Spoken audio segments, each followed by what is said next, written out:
What has a wet nose, a wagging tail, and can accurately diagnose COVID-19 in less than a second? Dogs. Dogs have up to 300 million olfactory receptors in their noses, making them supremely sensitive to scent. Studies have suggested that they can sniff out various types of cancer, malaria, and other diseases.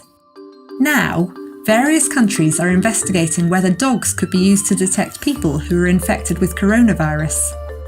One recent study suggested that dogs could detect clothes worn by COVID-infected individuals with up to 94.3% sensitivity.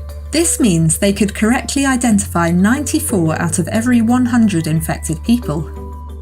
This compares with a sensitivity of 97.2% for PCR tests and up to 77% for rapid lateral flow tests.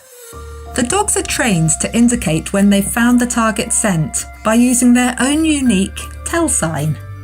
Some dogs sit down and whine, others stand still and wag their tail.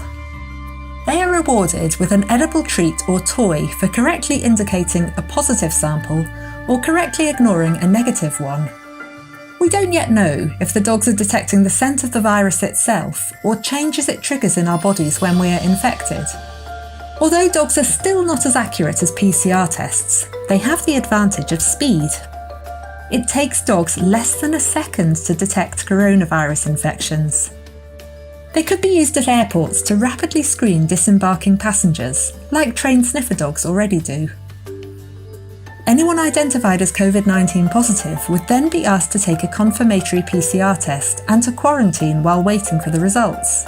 Dogs could also be stationed at the entrances of large public events and entry refused to anyone identified as COVID-19 positive.